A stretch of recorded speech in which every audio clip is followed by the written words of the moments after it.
पावसासोबत महाराष्ट्रावर आणखी एक मोठं आसमानी संकट, आयएमडीचा हाय अलर्ट। महाराष्ट्रात आजही हवामान विभागाकडून मुसळधार पावसाचा इशारा देण्यात आलेला आहे। जोरदार पावसाची शक्यता वर्तवण्यात आलेली आहे। महाराष्ट्राला अवकाळी पावसाचा मोठा फटका बसलेला आहे। फळबाग आणि पिकांचे मोठे नुकसान झालेले आहे। दरम्यान आता पुन्हा एकदा हवामान विभागाकडून आयएमडी महाराष्ट्राला अवकाळी पावसाचा इशारा देण्यात आलेला आहे। हवामान विभागाने दिलेल्या इशाऱ्यानुसार आज कोकण, मध्य महाराष्ट्र, मराठवाडा आणि विदर्भामध्ये विजांच्या कडकडाटासह जोरदार पाऊस पडण्याची शक्यता आहे। दरम्यान दुसरीकडे दक्षिण मध्य महाराष्ट्रातही अनेक ठिकाणी विजांच्या कडकडाट आणि मेघगर्जनेसह मुसळधार पाऊस पडेल असा अंदाज वर्तवण्यात आलेला आहे। नुसता पाऊसच पडणार नसून त्यासोबत पाऊस वादळ देखील असणार आहे। या काळात वाऱ्याचा वेग ताशी 40 ते 50 किमी इतका असू शकतो असा इशारा हवामान विभागाकडून देण्यात आलेला आहे।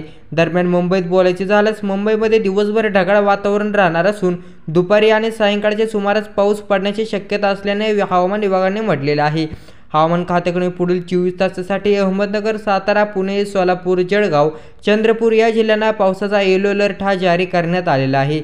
हवामान विभागाकडून आलेल्या माहितीनुसार आणखी काही दिवस महाराष्ट्रावर अवकाळी संकट कायम राहणार आहे।